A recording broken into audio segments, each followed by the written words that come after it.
everybody. It is a Blues Day Tuesday here on Born Again to Live. But you know what, Eric? It feels a little bit more like a New Friends Day Wednesday to me. It's close, yeah.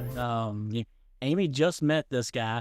I've been promising actually for a little while to try to get him on here, and it's with my pleasure that I introduce Josh Pickett. Yes. Josh is the pastor. We'll call him senior pastor because he's like DJ. He needs an associate. Yes. Okay. At Moorfield Church of God. Which, okay, funny story about the Church of God. Oh, gosh. Amy. It's me, yeah. So we were putting the first Big Blue to You at the Moorfield Church of God. Yeah. And Amy put the poster as Moorfield Church of Christ. Oh. Or something. It's whatever's down the street from you all. We're like, no. They're different. And she's like, no, God was sure it's not Jesus and Christ. And like, no. Like, it's different beliefs. And so we had this whole, we made up our own church name. Yes, the Assembly Church of God in Christ or something like that. But I was like, how many churches can this small town possibly have with similar names? But several, apparently. Yeah. All the same street. And it's a difference of, I don't know what, we should all be one church. Yeah. It sparked a conversation. But yeah, we are one body. I can say that with Josh because he's in the same belief as I that we're all one church. We are one. Yeah. The church is not a building, people. No. It's a kingdom thing, right? It's a kingdom thing. Yeah, I primed the listeners a couple weeks ago. You had the revival started at your church, and we talked about it on air here. So, yeah, listeners, this is the pastor that I was telling you about, the one and only. Yeah. So anyways, usually how this works, we have you let you just tell your story, where you came from, how you got to where you're at with God, and take as much time as you need. Yeah. Well, thanks for having me. It's been a minute since I've been on a podcast. So, it was good. I love this. I love podcasting, and I'm a podcast junkie. That's awesome. I listen to podcasts. Yeah, 98% of the time I'm listening to a podcast. So I love it. So I grew up in Southern Virginia, the southwestern part of the state, a little town called Big Stone Gap, Virginia. It's right on the Kentucky, Tennessee, North Carolina state line there. I get asked up here all the time, how can I be from Virginia and be the Tennessee fan that I am? Is because I grew up way closer to anything in Tennessee than I did anything in Virginia. So, we could be in Knoxville in about 2 hours or so. And so it was, 2.5 hours, something like that. And so grew up there. My dad's a pastor. I'm a church kid. My grandfather was a minister and a pastor, my mom's dad. So I grew up in the church, very much in love with the church. And I make no qualms about it. I'm a churchy guy. I don't have the testimony, like the sex, drugs, and rock and roll. I'm a church kid. I got delivered from religion. And, that's all a different thing. We probably don't have time to get into that. Oh, that's all we talk about. That is all we talk about. All right. So the saying is, it's not a religion, or it's a relationship. Was born. I got saved when I was 8. And was called to the ministry around the same time at a youth camp as a kid. And I remember thinking, I was telling my dad, I'll never forget leaving that youth camp. I said, Dad, I think I'm ready to preach. I'm 8 years old, 8 or 10 at that time, and I, ready to preach. I'll never forget what he said to me. He said, yeah, one day. I thought I was ready to be Billy Graham, at 10 years old, but grew up in the church. I love the church. I'm a product of the church. Way more good experience for me in the church than bad. There's also some bad, but pretty much that's my story. Typical teenager. Graduated high school, went to Bible college. Out of Bible college, I went into youth ministry and spent the vast majority of ministry in youth ministry. And during that time, the Lord really blessed us. I was able to travel the country and the world, preaching at youth conferences and youth camps and East Coast to West Coast and all in between. And the Lord blessed us in youth ministry, and then left that, and here we are. Became pastors. I pastored a church in Virginia before I came here for 7.5 years. And that's what brought us here. I know. I wish I had a more intense testimony for you. Hey, you're but, good. Yeah. Where'd you get about in college? Lee University, Oh, Cleveland, Tennessee. That time there was a program called Master's Commission. And so I actually was a Master's Commission student, but in our denomination, our college is Lee University, so our classes was through Lee University, and went there. Then I spent some time in seminary, the Pentecostal Theological Seminary. And actually, I go back to finish it and go for my doctorate. And so pursue that. I got to finish my master's degree first. They got a pretty cool program where I can finish that and go right into it. And so we're working on all that, and just yeah, it's pretty much offshoot of that. How did you get the knowledge of Dr. Lynn Hiles? Who doesn't get into the knowledge of Dr. Lynn Hiles eventually? Doc is oh man, I tell you what, when you meet him, you just fall in love with him.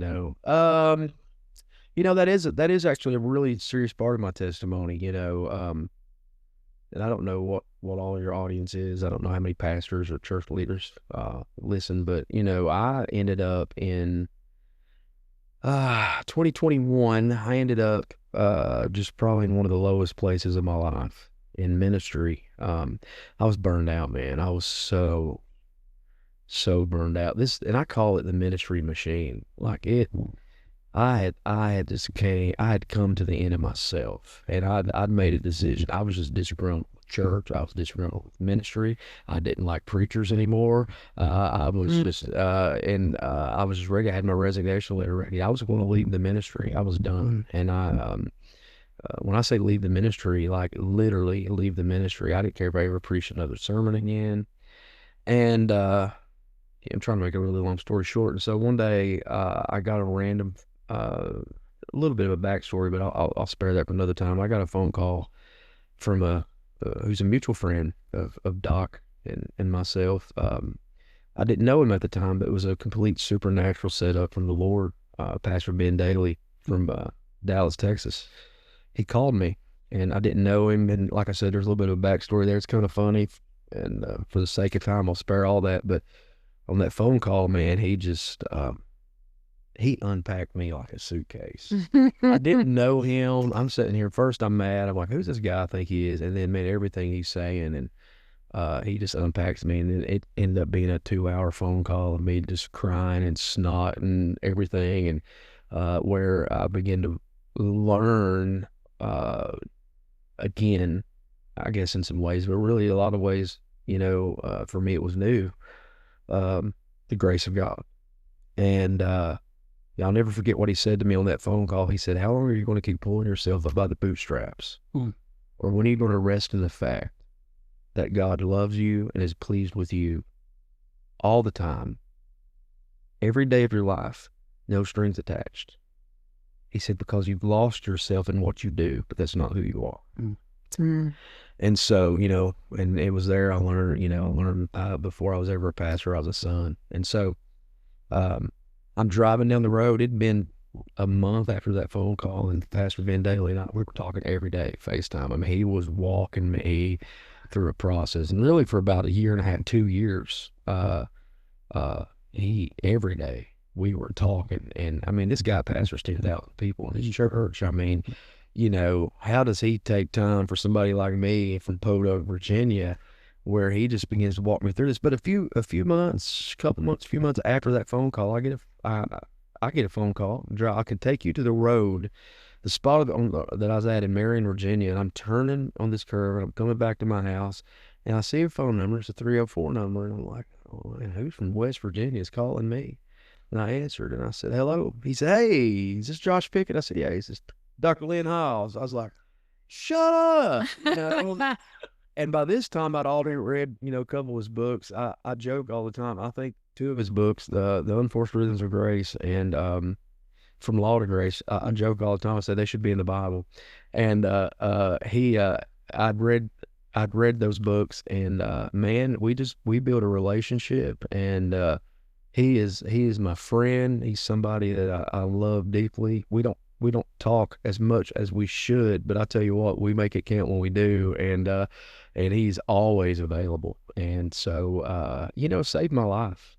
Really did. Both of those guys, and Doc's stuff with grace, and he and I came up a lot of the same way. I came up in I came up old school Pentecostal, and legalism, and it's not that everything we were taught was bad or wrong. I think we're just taught to view some things through the wrong lens, and when you see it through the right lens, you realize it really isn't that bad. You just need to see it through the right lens. And so a lot of our stories is somewhat the same, with how we came up. There's some cliches we use. If it makes you grin, it must be sin, or if it's fun, it's wrong, or whatever. And so I came up in a lot of that legalism, but man, he just his teaching on grace really saved my life, really legitimately. And I'm not saying that exaggerate. Really saved my life. I owe him my life. Mm-hmm. And so I loved it. We were at Moorfield. I wasn't here long. We had him back in the fall, and man, he just came, and Doc's Doc, and I'll be with him here in a couple of weeks. Actually, I love that man. He is a special gift to the kingdom of God. And what breaks my heart about it is not everybody knows that. Mm-hmm. They need to know that, and the church needs more Lynn Hiles for sure. Yeah. Dr. Lynn comes down to our little church in Baker, West Virginia, once a year on Camo Sunday, because he owns in the air. He's got his cabin. His cabin here, and we get Camo Sunday, and we get Dr. Lynn Hiles. And the first time I heard him, he talked for an hour and a half. I swear to you, it's felt like 10 minutes. Oh, yeah. And I could have listened to him for another 3 days and never bat an eye. Yeah, he's amazing. I mean, the knowledge I got, the wisdom he put out there, and I'm sitting there going, well, how have I not known this guy? Yeah, and what's crazy is you can be on a phone call with him, and sometimes the call is 15 minutes, sometimes it's 2 hours, sometimes it's 45 minutes, and they all feel the same. And it's like, whether it's 10 minutes or 90 minutes, it's like, holy cow, he just dropped so much. And I've given my life to this thing, the ministry, to the Bible. I'm a theology nerd. Mm. I spend way too much time studying theology. I love it, though. Yeah. I love everything about it. And, I would like to think I'm pretty well versed in theology, but 30 minutes with him was like, I look back, I was at his conference in September. There's another guy, mutual friend, Larry Goodwin, he pastors in Texas. He was sitting behind me. I'm sitting beside Ben Daly, and I look back, and Doc said something. I look back at Larry. I said, how does he do that? Wow. And Larry was just like, he just laughing through his hands up. I mean, he's a seasoned pastor, like been doing this and we're like, I got Ben Daly there, who pastors, again, mega church, massive ministry. And he just looks over and he goes, wow. I listened to his podcast, and I told, we did a whole episode on the other day. I'm driving down the road, and you know how Dr. Lynn gets talking and you get overwhelmed and you're like, don't even hear him. It's like, you're thinking about what he said. Yeah.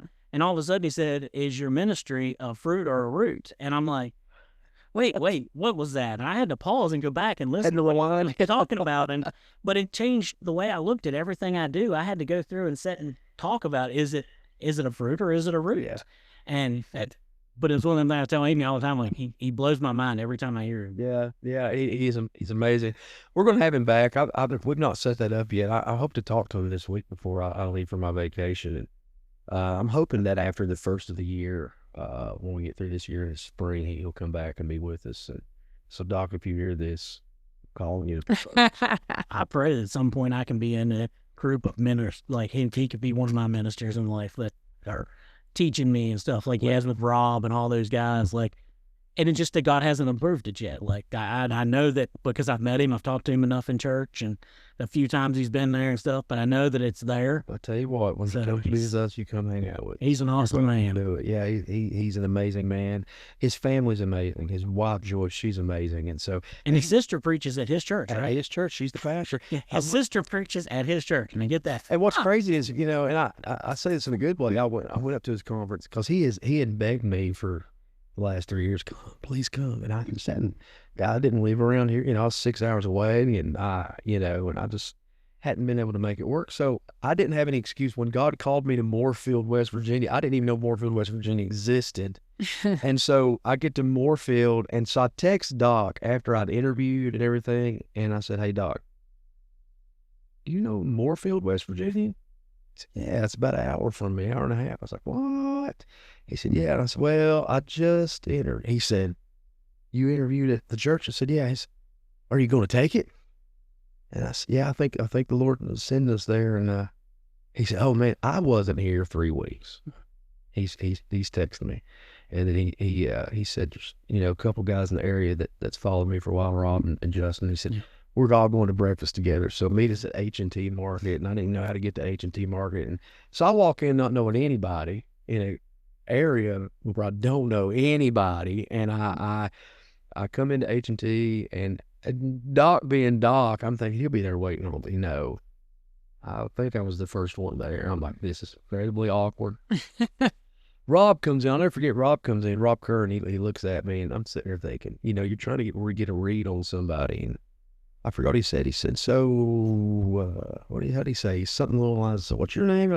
He said, okay, yeah, Doc said you'd be here. So how do you know Doc? And I said, I'll never forget this. It's man, long story, not trying to get too deep. This is a first impression, but Doc saved my life. I was ready to quit and give up. He said, oh, you're one of them too, huh? I was like, yeah.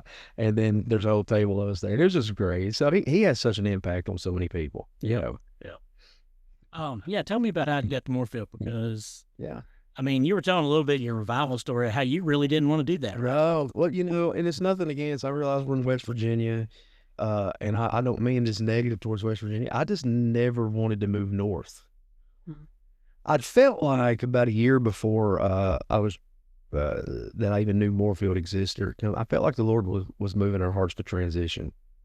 I didn't know what it would look like. I didn't know. And that's just something you keep yourself, because if you're pastoring people, you're not, well, hey, I feel like the Lord's about to transition, because that could be a month, that could be 10 years. You don't know. And you kind of just start seeing the writing on the wall. And I was driving through Beckley.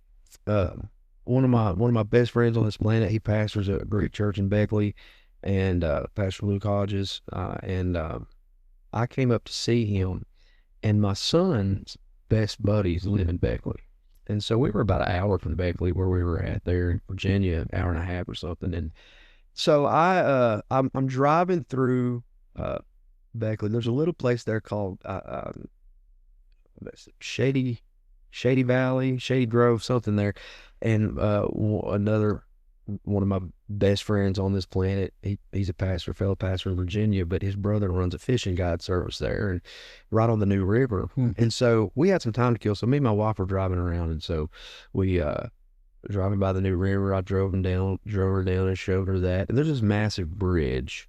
And I actually told somebody the other day, they took a picture. Our women's ministry took a trip to a women's conference in Beckley, and they took a picture. And I told them wrong. I need to correct it, because it was the picture of the bridge. And I said, well, that's the place where the Lord spoke to me and told me I was coming to West Virginia. It wasn't. It's a different bridge.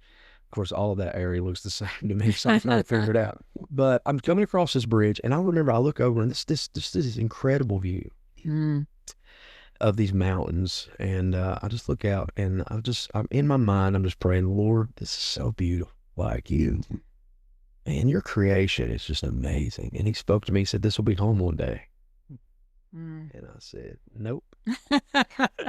And what's crazy is I look over, my wife is quiet, and my wife's quiet anyway. She's very much a behind the scenes person. You'll never see her on a stage with a microphone or anything.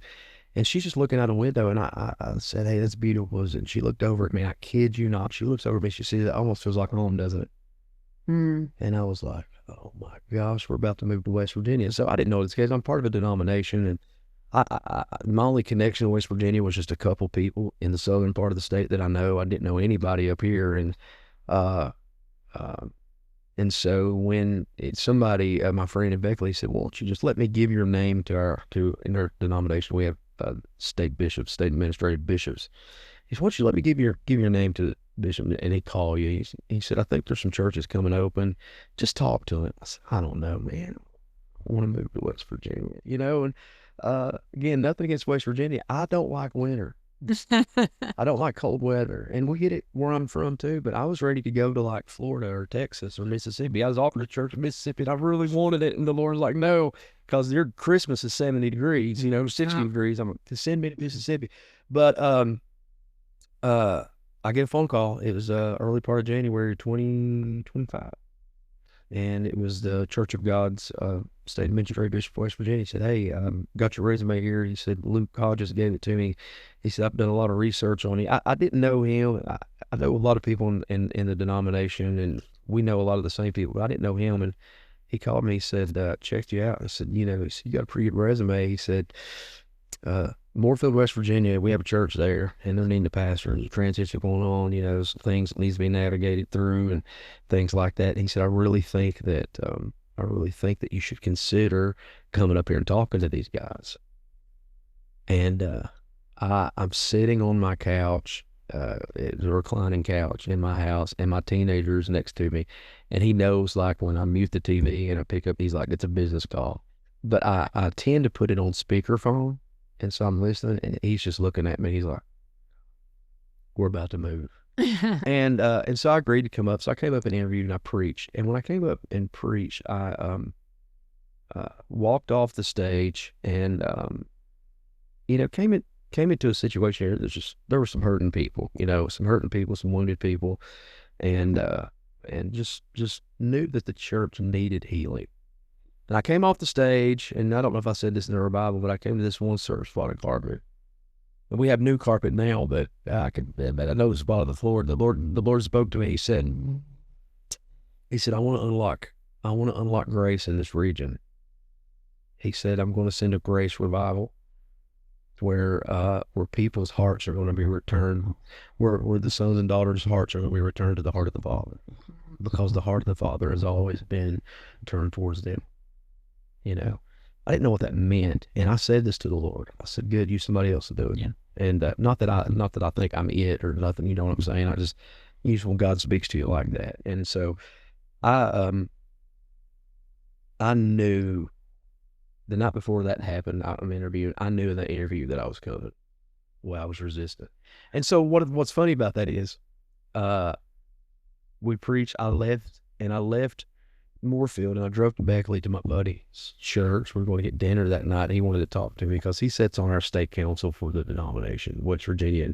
And so, messed up on the maps, and I ended up going through like Petersburg and Franklin, and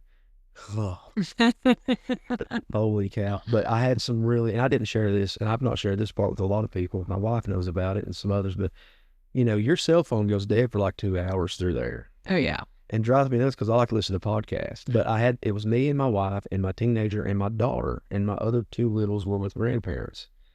And wife's asleep, daughter's asleep, teenager's asleep, podcast isn't working, no cell phone service. It was just me and Jesus, and we had about a 2.5 hour, really like you and I need to work this out, because if you're calling me here, there's things I need.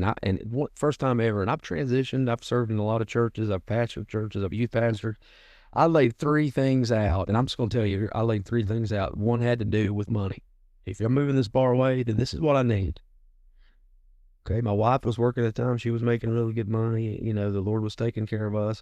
If we're moving 6 hours away, you know, my wife said, if we're doing this, I want to be able to stay home with kids. And I think that's fair. Yeah. Especially you move to an area you don't know anybody. Yeah. The other thing is, you know, I have a soon-to-be 17-year-old next month, but I also have a 7-year-old who just turned 7 this past week, a 3-year-old Wednesday, tomorrow. He turns 3 tomorrow. Wow. And then I have a 4-year-old daughter.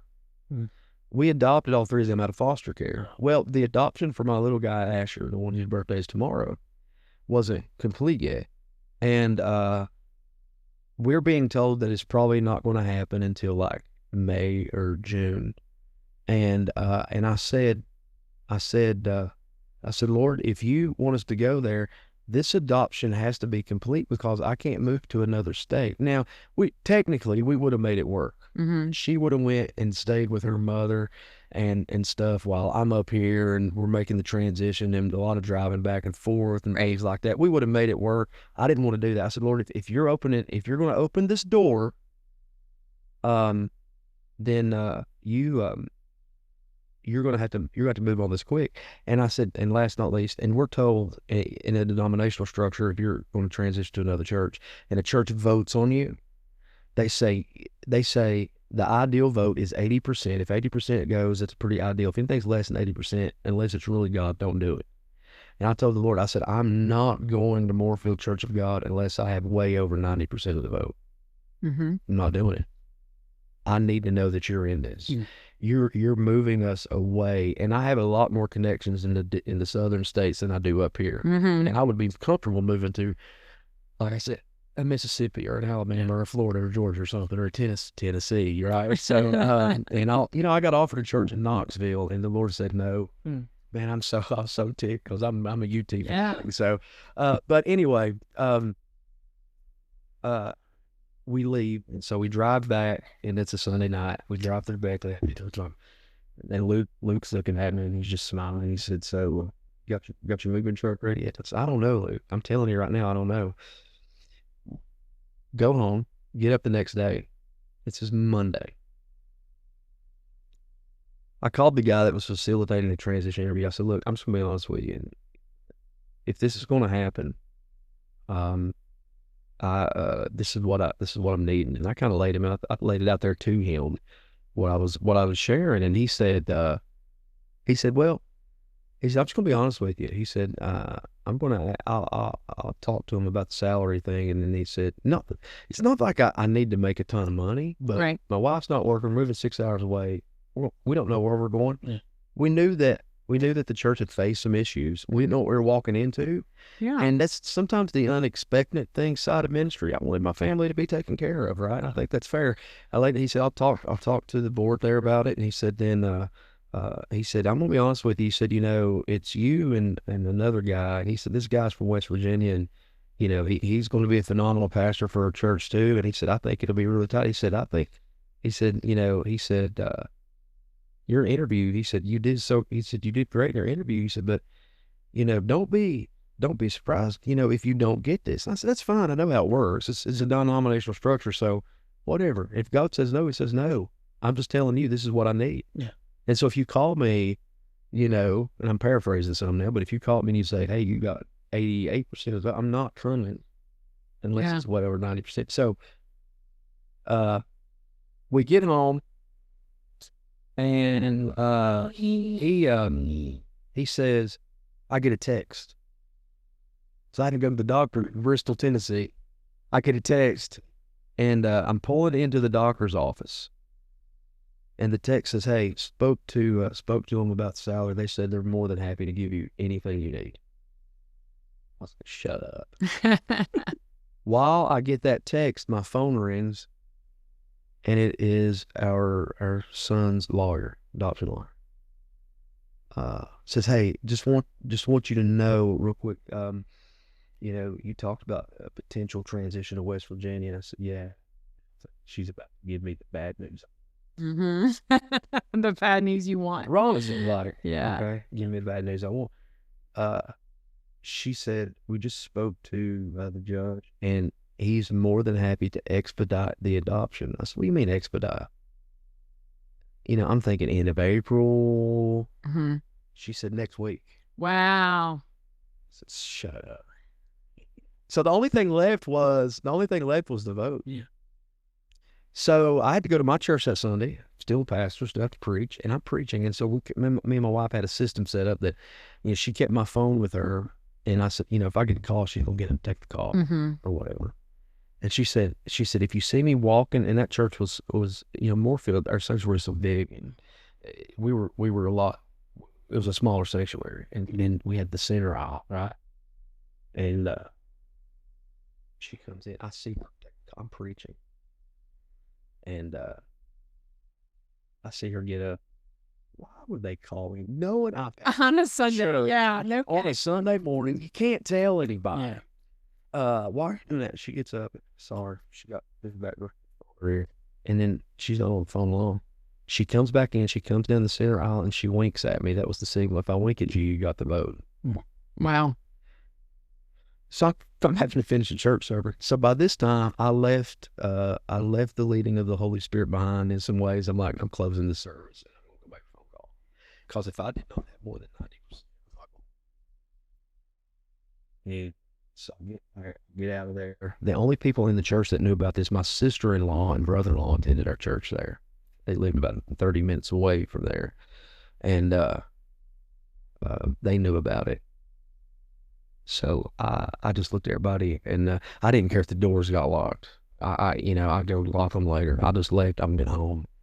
Me and my wife, my in-laws, my brother and sister-in-law were watching our kids while I made the call. And so Our state bishop gets on the phone. He's like, "Hey, you you got the vote in a pretty overwhelmingly, really overwhelming manner." I said, "What do you mean?" I said, "Do you know the number?" He said, "No, I wasn't there." He said, "You'd have to talk to the other gentleman that facilitated, but I mean, you really got the vote." And he said to me, "Well, you're not going to back out now, are you?" I said, "Well, if it's not what I told the Lord I wanted, yeah, I mean, this isn't happening." And he said, "Well, try to get a hold of him and call me back," and so when I hung up, the Jim calls, or I called him. I don't remember now. One of us called each other. We had to because we spoke. And I said, he said, "I want to congratulate you on getting this vote." I said, "Well," I said, "what I asked the Lord for." I said, I asked him for this, and I asked him for the adoption. I said, "Lord, either this door really wide. This was going prayer. Open it really wide, or shut it really hard." Mm-hmm. He said, he didn't open the door. He shattered the door. He said, 97 to 98% of these people, Wow, voted for you. He may have been 96 or 97. Anyway, it was really overwhelming. It's been so I don't even think about that anymore. I just know I overwhelmingly got it. And I said, "Okay." I said, "Well, sounds like the Lord's in it." So I called the bishop back. I said, "Bishop." He said, "Good. How soon can you get? How soon can you get?" I've pastored church. I got to finish an adoption. Like, got a few things. got to pack. Need to clean the house. Need to work on some stuff. And that's it, man. That's how we ended up here, and love it. I have fallen in love with this region. I've fallen in love with the people of this area. I love West Virginia. It is best Virginia. You're from Virginia too, aren't you? I'm from Virginia. Yeah. You agree?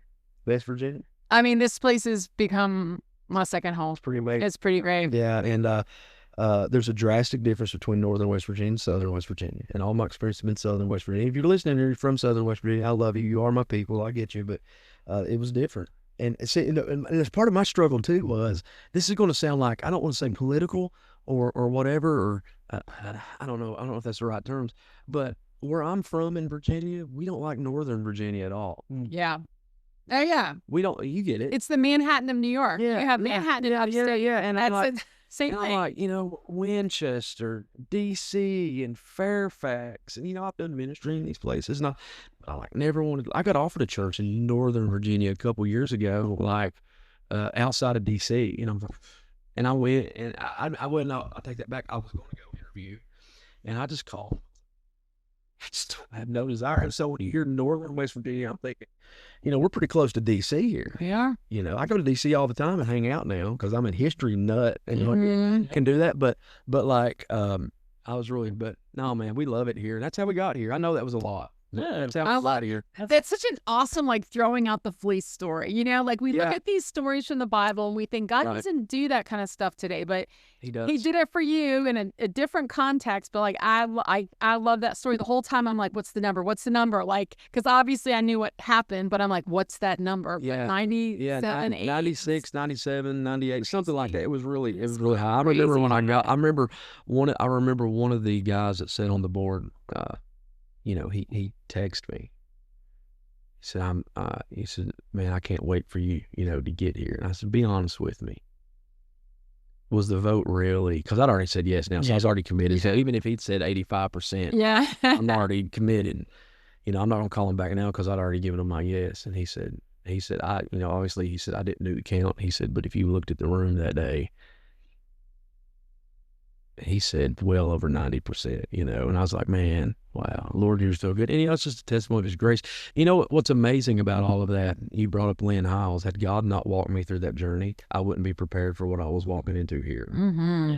If I was still struggling, within myself, and I was still bitter, because pastors, a lot of people don't know this, but pastors, nobody suffers church hurt more than a pastor.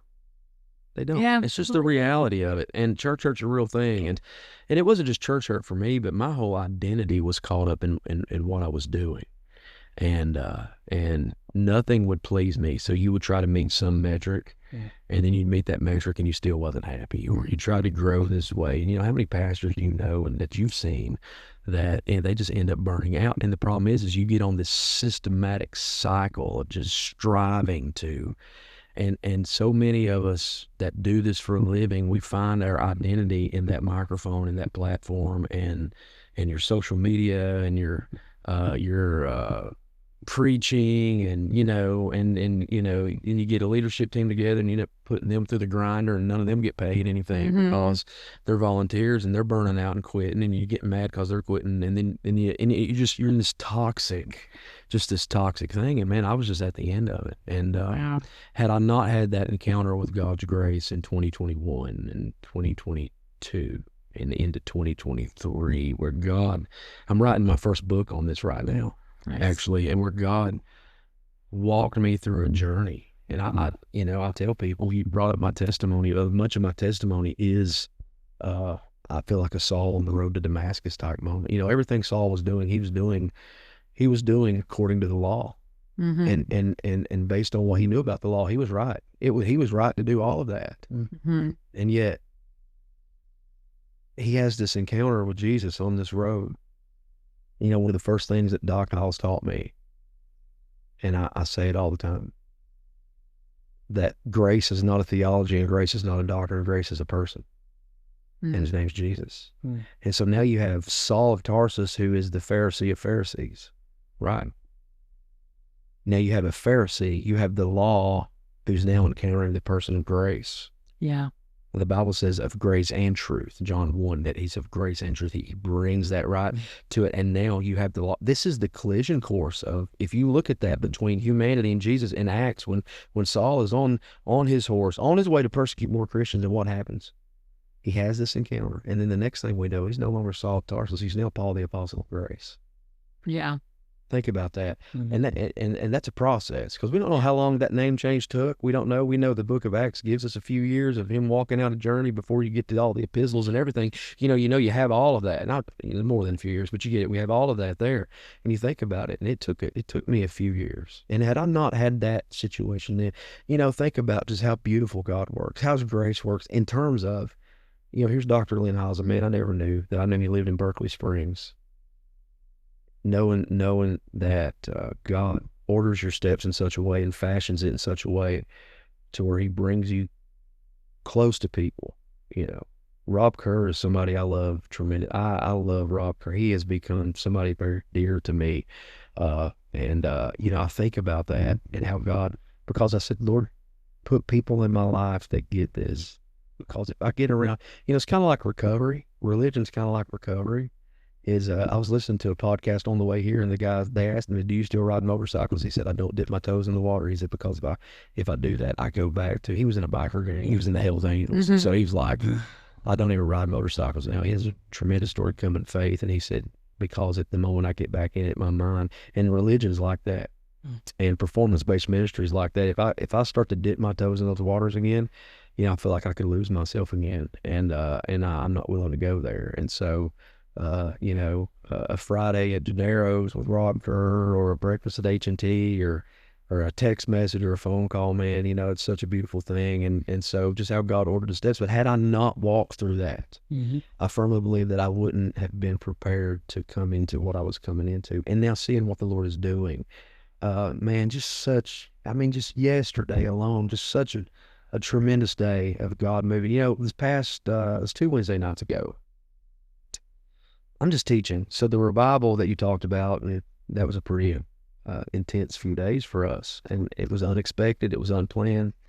God just began to move. And that Wednesday night, I felt like the Lord wanted to bring, consecutive services to an end. And I didn't know what that was going to look like. All I knew to do was, this is unplanned, and this is it. So we're going to go to socials, and we're going to put it out there. Hey, we're having a revival night. Whoever wants to come. I didn't even think, there's 400 people in our church. I was like,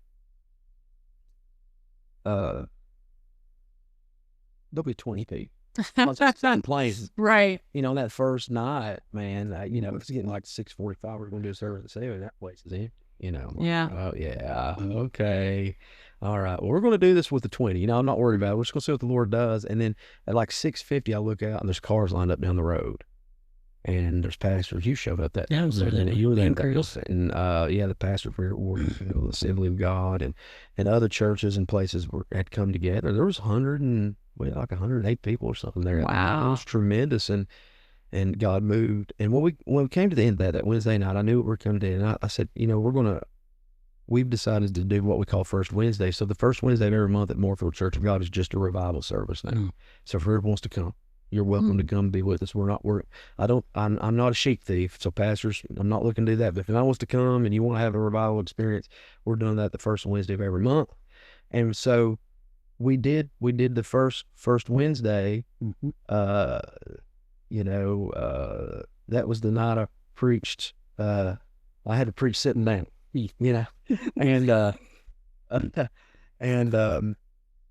I sat in this chair and I talked that night about stewarding revival, because I think revival is more than just, revival is not just powerful services. The book of Acts talks in Acts chapter 2, verse 42 through 47. It gives you the picture of what a healthy church looks like. I don't know how church you want to get in this, but this is after Pentecost had come, and I'm a Pentecostal guy, so, tongues and all of that stuff has come, right? But now what do you see? You see them going from house to house together. They're sitting at a table. They're also going to church together. They're doing life together. They're breaking bread together. And one of the things about true revival is he moves powerfully in the services, but he also moves into the living room. And so real revival looks like this. It doesn't mean that a church is perfect. It just means a church, even though it has problems, you allow Jesus to move into the problems in every area of your life. Because a revival at an altar call alone, that's cool. But what's even better is when you see what happens in the altar call leak into the living room, leak into your marriage, leak into your kids, and something's happening there. I really feel like, and this is not just for my church, but I knew that when God called me here, that he had something special for this region. I knew that. I knew not just Moorfield Church of God, but, all the churches. That Monday that you came, I got up that morning. I walked out of the front door of my house. I walked through the whole town. I remember I prayed over the Presbyterian Church. I prayed over the Assembly of God Church. I prayed over the, I think it's a Methodist church there. Like I said, there's a lot of churches on it. Yeah, there is. And I'd walk down. It was like a 3-4 mile walk, and I walked from my house to the park, and I looked up, and there was believers acres, and I prayed over that church, and I just knew the Lord. I just knew then that God had something special, I believe, for this region and for this area. And I knew that way back before that even happened, when I came here to preach. I came here to interview, not knowing if I was going to become the pastor here. I knew then, man, there's something special in this region. Nice. There's something really unique about this place, and where the Spirit of God really wants to do something incredible, something very powerful. And so, yeah, I mean, Awesome. That's kind of what's going on, just that Wednesday night, that first Wednesday, I made joking, I had a preach sitting down, and I just taught about stewarding revival, that it's more than a good service. It's how do we steward this? How do you steward it well? Because if God's trying to do something, he trusts you with it. And because he trusts you with it, you have a responsibility to cooperate and do these things. And I did that. And I was going to close, and I remember I closed, and I prayed a prayer. And the Lord spoke to me. He said, there's somebody with hearing issues. I want to heal them right now. And I said, really? And I said, who in this room has, and we I think we'd even live streamed that night. I said, who in this room, so you can go back 2 Wednesdays ago and you can see this. I said, who in this room or watching online, comment, because I keep my phone if we're live streaming on Wednesdays, because it's really a lot more of a Bible study. But that night we happened to live stream that first Wednesday.